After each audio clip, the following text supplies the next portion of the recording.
Bank Syariah semester 5. Nah, kami ditugaskan untuk mata kuliah manajemen resiko. Nah, kami dapat materi manajemen resiko kredit. Nah, kami juga belum tahu tentang manajemen resiko kredit itu seperti apa, Bu.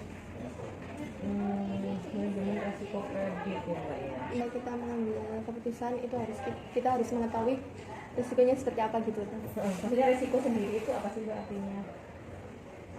Bisa sebentar saya Mbak ya? Sebentar aja. Oh iya.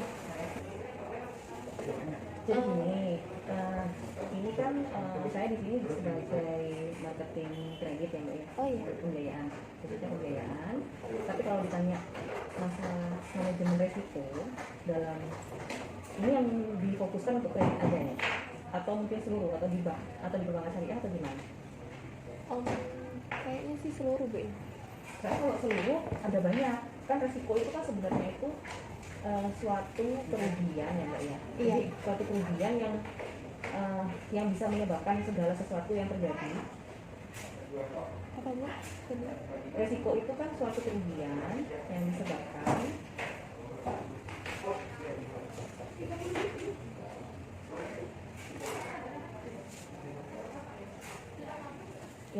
yang suatu kerugian yang disebabkan oleh segala sesuatu yang gagal gitu loh Mbak, yang gagal. Jadi ini kan ada banyak, Bu, gitu. Kayak dibagi-bagi gitu, Bu, manajemen resiko kredit gitu. Jadi kalau kita berbicara aja masalah resiko kredit aja, itu mungkin lebih mengerucut Mbak. Soalnya kalau kita berbicara masalah resiko dalam perbankan syariah itu ada mungkin ada 10 resiko, itu macam-macam. Tapi kalau mungkin dalam resiko kredit aja itu dia lebih mengerucut lagi. Oh iya. Kalau Mbaknya hanya resiko kredit aja, yang sering terjadi saat ini ada beberapa resiko ya. Yang pertama itu apa, Bu? Tadi maaf juga kedengeran. kalau untuk resiko kredit aja itu ada beberapa resiko yang terjadi. Yang pertama itu resiko kredit Mbak namanya. Yang pertama resiko kredit. Yang kedua resiko pasar. Yang ketiga resiko likuiditas. Resiko operasional. Itu Mbak. Itu kalau maksudnya dari kredit aja di pembiayaan maksudnya. Tapi kalau keseluruhan dari bank syariah itu mungkin lebih. Jadi ada masuk resiko hukum, resiko imbal hasil, resiko investasi, resiko reputasi, ada banyak gitu. Jadi kalau Mbak nanya cuma resiko dalam pembiayaan ya mungkin hanya sekitar itu. Gitu loh Mbak. Kalau misalnya kan di sini kan juga ada setiap kegiatan dan perdagangan itu sudah kayaknya sudah melalui prosedur yang memadai gitu kan. Nah, itu apakah bank di sini itu pengendalian manajemen resikonya itu gimana sih, Bu, kalau misalnya kalau ada kredit yang macet gitu loh, gimana tuh? Jadi gini, kita punya divisi sendiri namanya divisi resiko kepatuhan. Nah, jadi dia itu menaungi ada bagian sebentar ya. Yuk. Jadi gini, kita punya divisi resiko kepatuhannya. Iya. Itu ada audit, ada orang collection, ada auditnya juga macam Mbak, ada audit operasional, ada audit pembiayaan, kayak gitu. Nah, mereka ini tugasnya masing-masing mengawasi. Oh gitu. Mengawasi proses yang terjadi termasuk kredit ini yang lain. Iya. Itu ada audit, ada orang collection, ada auditnya juga macam Mbak, ada audit operasional, ada audit pembiayaan, kayak gitu. Nah, mereka ini tugasnya masing-masing mengawasi. Oh gitu. Mengawasi proses yang terjadi termasuk kredit ini yang lain. Mengawasi sudah sesuai sama kota kontak apa enggak gitu, sesuai sama SOP apa enggak untuk proses pelaksanaannya. Nah, kalau dalam suatu pembiayaan itu ternyata terjadi katakanlah macet gitu ya, pembiayaan macet itu kan masuk dalam resiko kredit. Iya. Nah, kita ada divisi. Kan kalau orang macet itu kan bisa jadi nggak melulu karena salah analisa dari bank juga enggak, tapi bisa jadi karena kayak pandemi contohnya. Oh iya. Kan usaha orang itu kan menurun ya, sektor ekonomi itu kan mati gara-gara pandemi. Iya. Nah itu kan pengaruh ke penghasilan dari nasabah, ya kan? Apalagi kayak yang wira swasta itu kan dia pasti penghasilannya jauh turun, bahkan bisa bangkrut. Nah itu bisa menyebabkan macet karena dia nggak kebayar, ya kan? Nah kita punya divisi gitu kan, kita punya audit sama kita punya collection. Nah di sini di bagian collection ini mereka bisa bantu kasih solusi. Jadi selain kita ada dua divisi juga yang membackup kita gitu mbak. Jadi dari bagian dari kita sendiri, dari pihak pembiayaan kita, bagian pembiayaan sendiri kayak saya, terus kita didampingi sama audit sama collection. Nah di sini kita bantu kalau seandainya pun dia macet, katakanlah ya pembayarannya macet, itu kita tawarkan option, bisa pertama bisa direstruktur gitu kan, direstruktur kembali untuk angsuran. Restruktur itu ditata lagi mbak, jadi ulang dari awal, angsurannya diperkecil, bisa disesuaikan sama kondisi dia saat ini. Angsuran dapat diperkecil lagi? Iya, diperkecil lagi, disesuaikan dengan pendapatan saat ini, dan tenornya ditambah. Apa bu? Dan tenor pembiayaannya ditambah. Tenor pembiayaan ditambah. Sudah yang itu namanya direstruktur.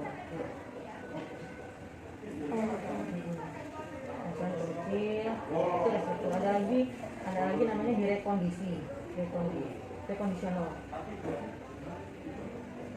Itu hampir sama dengan restruktur, cuman dilihat lagi, disurvei kembali usahanya saat ini, kemampuan bayar dia berapa, itu dikondisikan dari awal lagi. Dilihat dari kemampuan bayar.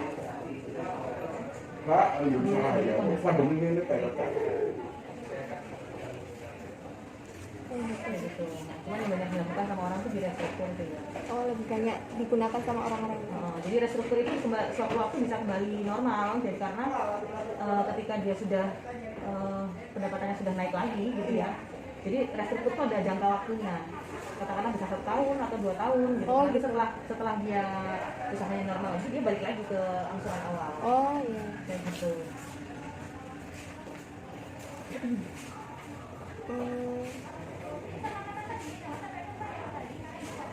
Terus kalau misalnya bu ya, ada orang yang mengajukan kayak misalnya kriteria pembiayaan kredit sehat itu seperti apa sih? Kan ini tadi kan macet, terus kalau misalnya sehat itu kriterianya seperti apa? Kalau kriteria pembiayaan yang sehat ya, yang pertama dia secara karakter ya mbak. Yang pertama sih usia, pastinya usia usahanya itu sudah lebih dari 5 tahun. Oh, harus 5 tahun gitu. Minimal atau gimana? Kalau masih 2 tahun kita belum bisa membaca mbak laporan keuangan itu sudah sehat atau belum gitu, karena kan dia masih kritis. Kurang lebih kalau di kami ya kriterianya itu minimal dia legalitas usahanya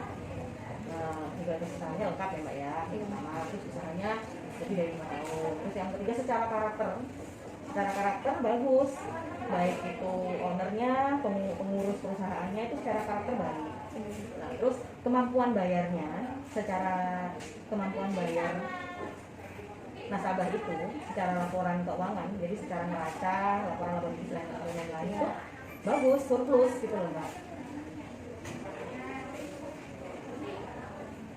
Dan riwayat perusahaan itu bersih, jadi dia tidak pernah masuk daftar hitam. Oh iya ya.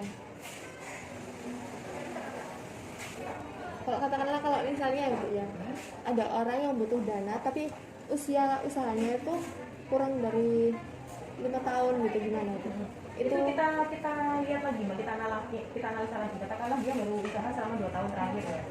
Itu katakanlah dia pengajuannya 500 juta misalkan. Oh iya. Nanti kita analisa dulu kira-kira dengan selama 2 tahun itu rata-rata pendapatan per bulannya berapa. Kalau seandainya masih naik turun, kita nggak bisa kasih full 500 juta gitu. Jadi kita sesuaikan dengan kemampuan bayarnya dia. Oh gitu. Bisa jadi turun bisa jadi dia hanya 200 sampai 1 juta kayak gitu. Jadi nggak bisa sesuai ini gitu. Oh iya.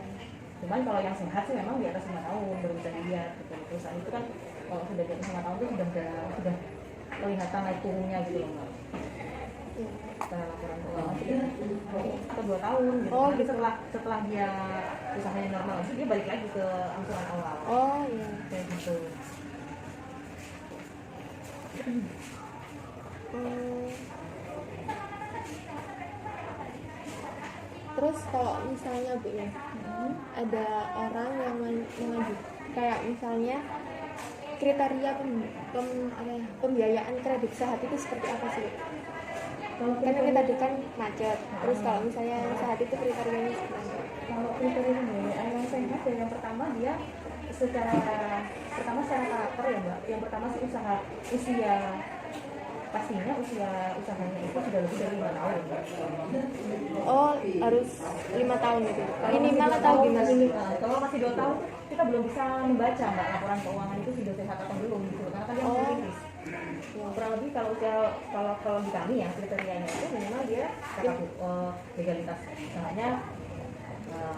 usahanya lengkap ya Mbak ya. Sama usahanya lebih dari 5 tahun. Terus yang ketiga secara karakter bagus, baik itu ownernya, pengurus perusahaannya itu secara karakter baik.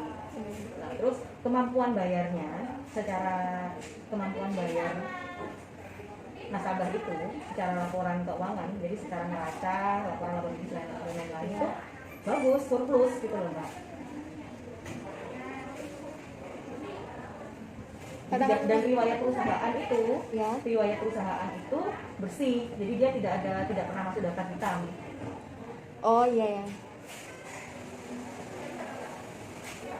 Kalau misalnya ya Bu ya, ada orang yang butuh dana tapi usia usahanya itu kurang dari 5 tahun gitu, gimana itu?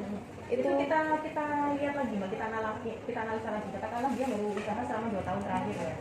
Itu katakanlah dia pengajuannya 500 juta misalkan. Oh iya. Nanti kita analisa dulu kira-kira dengan selama 2 tahun itu rata-rata pendapatan per bulannya berapa. Kalau seandainya masih naik turun, kita nggak bisa kasih full 500 juta gitu. Jadi kita sesuaikan dengan kemampuan bayarnya dia. Oh gitu. Bisa jadi turun bisa jadi dia hanya 200 sampai 200 juta kayak gitu. Jadi nggak bisa sesuai ini gitu loh. Oh iya. Cuman kalau yang sehat sih memang di atas 5 tahun baru bisa dilihat gitu. Perusahaan itu kan kalau sudah di atas 5 tahun itu sudah kelihatan naik turunnya gitu loh Mbak. Iya. Namanya siapa ya Mbak? Oh, nama saya Yunita Maulidia Faha. Oh iya. Gimana Mbak? Apakah bank telah menetapkan limit kredit yang tegas untuk grup ataupun nasabah perorangan? Iya Mbak. Apakah bank sudah mempunyai proses persetujuan kredit yang jelas baik dalam pemberian baru atau perpajakan dan refinancing? Iya Mbak. Jadi kayak gini Mbak, bank itu sebelum mengeluarkan SOP dan lain-lain ya, pasti sudah disusun Mbak, yang menjadi manajemen resikonya dari produk yang akan dia jual gitu loh Mbak. Jadi pasti sudah disusun semua dan kita juga punya semacam tim namanya Satuan Kerja Manajemen Resiko. Dia di situ menyusun resiko-resiko yang timbul dari produk yang kita jual kayak gitu Mbak. Jadi pastinya kalau bank mau menjual sesuatu pasti sudah dipertimbangkan segala macam benefit dan resiko. Mitigasi dan resikonya seperti apa sudah dibuat Mbak. Seperti itu. Apakah bank sudah mempunyai sistem administrasi kredit berjalan atau ongoing? Sudah punya. Apakah bank sudah mempunyai sistem untuk memantau keadaan masing-masing individual kredit termasuk kecukupan PPAP? Iya, itu makanya tadi itu ada tim, ada namanya tim Satuan Manajemen Risiko. Jadi kita setiap marketing itu pasti dibekali sama ilmu, kita dibekali sama ilmu supaya kita bisa memantau nasabah kita. Jadi sebelum kita memberikan suatu pembiayaan sama nasabah, hal yang pertama kita lakukan itu sebelumnya ya Mbak ya.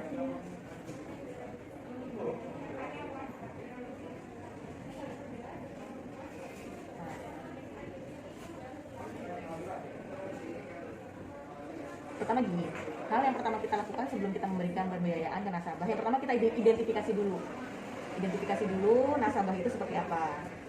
Yang pertama Jadi itu nanti bisa menjawab semua pertanyaan Mbak itu. Yang kedua, setelah kita identifikasi, kita ukur kira-kira kemampuan bayar nasabah ini seberapa. Itu nanti dihitung dari gaji. Bisa gaji, bisa laba bersih setiap bulan, kan nggak semuanya karyawan.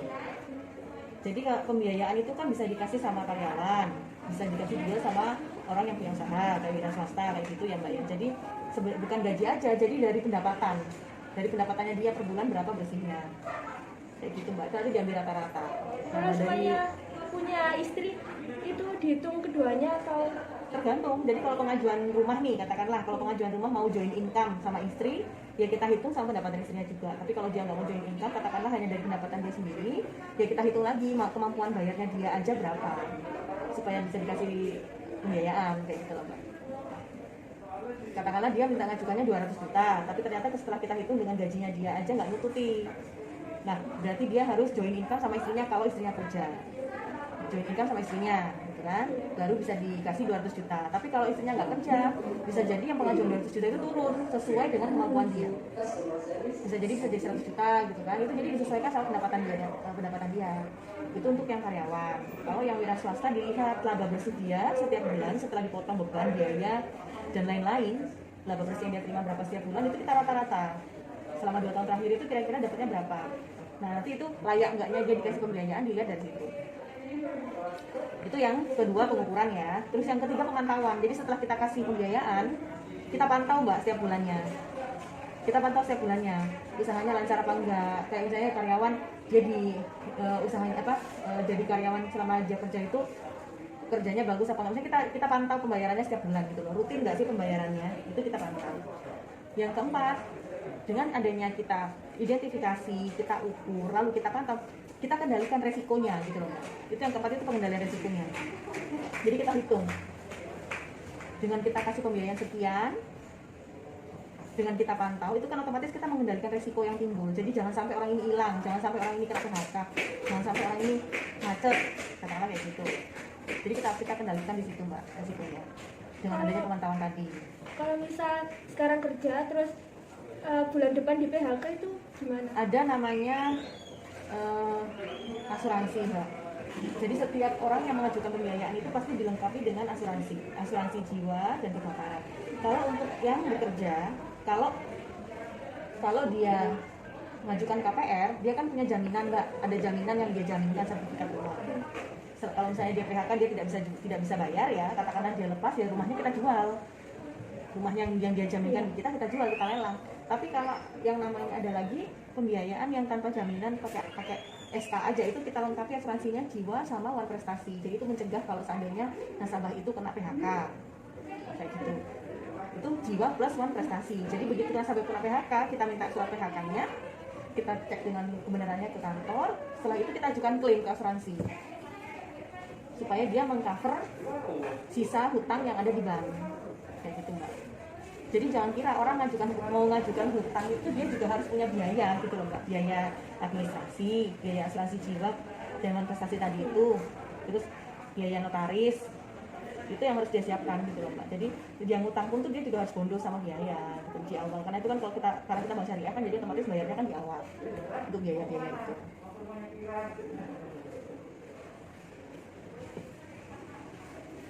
Apakah bank telah mempunyai sistem informasi dan teknik analisa yang memungkinkan manajemen untuk mengukur resiko kredit baik kegiatan pada rekening neraca atau rekening administratif? Iya, ya marketing Mbak, itu semua dikuasai sama marketing. Tim marketing tadi. Kita punya tim analis yang di samping marketing, kita juga punya tim analis yang bisa ngitung itu semua.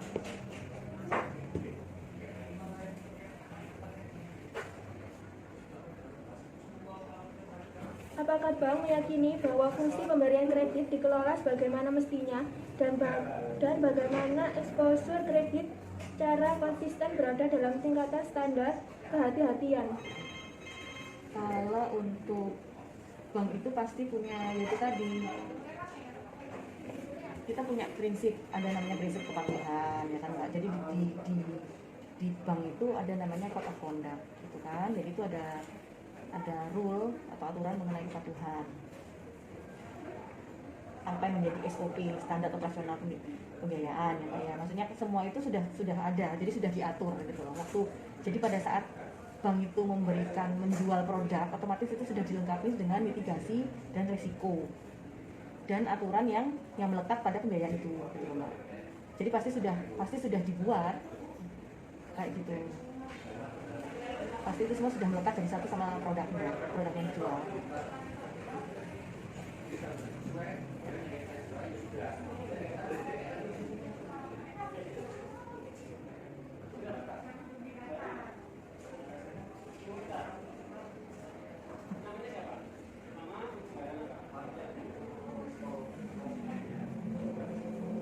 Kalau kita mengajukan pembiayaan lewat internet itu ada. Kalau sebenarnya orangnya lagi di luar Jawa, mau pembiayaan ke sini, itu bisa secara online atau? Untuk saat ini sih masih dalam wacana Mbak, kalau di Bank Syariah Mandiri. Jadi kalau pengajuan kreditnya itu memang sesuai domisili KTP-nya. Gitu. Kalau misal domisilinya di sini, cuma orangnya kerja di luar kota, bisa. Dilihat lagi di luar kotanya di mana dulu, disesuaikan sama pengajuannya. Jadi kalau katakanlah dia pengajuannya mitra guna yang sifatnya potong gaji mungkin bisa. Jadi gajinya sudah di BSM katakanlah ya Mbak ya. Dia kerjanya di luar, itu potong gaji, itu bisa. Tapi kalau KTP-nya di sini katakanlah kerjanya di Jakarta, dia mau mengajukan beli rumahnya di Jakarta, otomatis yang di sini nggak ada proses, jadi yang diproses yang di sana. Iya, di Jakarta. Jadi dilihat tingkat kebutuhannya, sama objek yang mau dibiayai itu apa gitu loh Mbak, dilihat seperti itu. Di bank syariah itu apa, kan ini membahas kredit, apa sesuai dengan ketentuan Bank Indonesia? Oh iya harus Mbak, karena kita kan pengawasnya selain dari OJK kan juga dari Bank Indonesia, jadi segala sesuatu yang ada peraturan di sini harus sesuai dengan standar dari Bank Indonesia. Kan Bank Indonesia sebagai pengawas Mbak.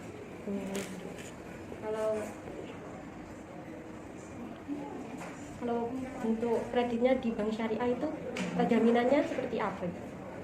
Kalau jaminan sih sama setiap bank itu sama sebenarnya Mbak ya. Tergantung mau pembiayaan apa gitu. Kita ada 2 pembiayaan di sini, ada 2 model pembiayaan. Yang pertama pembiayaan produktif, yang kedua pembiayaan konsumtif. Untuk pembiayaan produktif itu kita ada pembiayaan modal kerja sama investasi. Itu biasanya dijaminkan itu asetnya Mbak. Biasanya asetnya berupa tanah bangunan. Bisa juga mesin berat itu bisa jadi jaminan. Motor gitu nggak bisa? Kalau motor masuknya nanti ke konsumtif, karena kalau produktif itu pembiayaannya besar Mbak. Kapasitas plafonnya besar. Tapi kalau yang kedua itu kita ada juga pembiayaan konsumtif namanya. Pembiayaan konsumtif itu kita ada pembiayaan konsumer, ada pembiayaan mikro, ada pembiayaan gadai emas. Jadi ada macam-macam. Nah, kalau konsumtif itu, kalau yang konsumer itu bisa pembiayaannya kan bisa masuk KPR, Geria itu jaminannya aset rumah juga, atau mungkin pembiayaan mobil itu jaminannya mau KBPKB mobilnya. Itu kalau untuk yang konsumer, atau bisa juga SK pegawai. Jadi katakanlah kalau dia payroll di Bank Syariah Mandiri, yang dijaminkan itu adalah payrollnya dan SK-nya, surat keterangan pegawai tetapnya. Jadi kayak PNS itu SK CPNS, SK PNS sama SK jabatan terakhir, itu yang dijaminkan. Tapi kalau pembiayaan mikro dia beda lagi, yang dijaminkan tergantung nilai yang dia ajukan. Kalau mikro itu plafonnya cuma 200 juta ke bawah. Kalau konsumer dia bisa sampai dengan 5 miliar. Itu tergantung yang lagi-lagi yang dilihat yang dibiayai apa objeknya gitu ya. Kalau mikro dia bisa tuh motor bisa, mobil bisa. Kalau gadai emas itu pastinya emas yang Mbak, yang dijaminkan pastinya emas antam atau perhiasan seperti itu.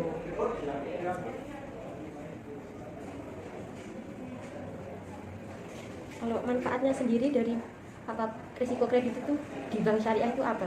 Kalau manfaatnya ya supaya menjaga kestabilan Mbak. Jadi kalau kita nggak paham risiko untuk sesuatu yang kita jual gitu, otomatis nanti kan bisa merugikan bank, yang nanti banknya bisa hancur kalau maksudnya nggak ada mitigasi dan resikonya. Jadi supaya bank itu tetap stabil gitu kan, bisa tetap liquid, tetap bisa berjalan, tetap bisa menyalurkan dana yang dititipkan dari nasabah, kita salurkan, tetap dapat keuntungan, ya kita harus bisa memanajemen risiko gitu loh, risiko yang timbul, supaya tetap menjaga kestabilan bank ini tadi gitu kan, baik modal sama keuntungan gitu kan, sama dana yang kita salurkan seperti itu. Kalau apa kredit itu ada memakai akad apa tidak? pakai. Kalau kredit itu pakai akad, Mbak. Jadi dilihat tujuannya. Ada kredit kalau pembelian rumah katakanlah, atau pembelian mesin, atau pembelian, ya pokoknya pembelian objeknya itu pembelian rumah, entah itu tanah atau mesin atau apa. Akadnya boleh pakai murabaha, akad jual beli. Dilihat juga. Tapi kalau misalnya dia statusnya itu sewa, dia menyewakan gitu ya, dia mau merefinancing katakanlah. Misalnya saya punya aset nih Mbak, rumah, saya butuh uang sekian, bisa nggak aset itu saya sekolahin di sini? Itu pakai musyarakah yang menyewa. Gitu. Tapi bisa juga kalau katakanlah buat pendidikan, Mbak, saya mau butuh pembiayaan buat dana pendidikan anak saya, itu juga bisa pakai jaro.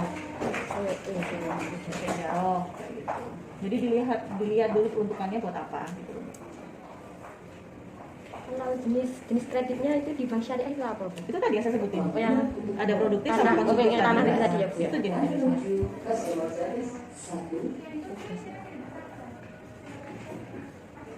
Tapi itu mau apa ya?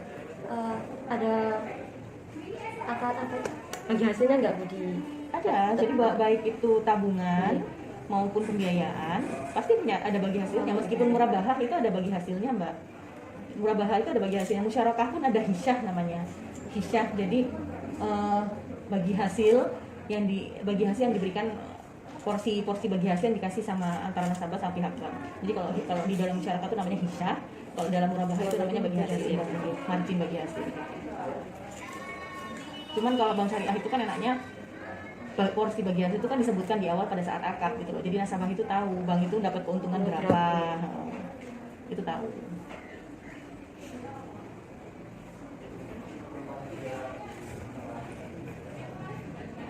sudah, Ibu. Terima kasih ya, sudah. Oke. Terima kasih.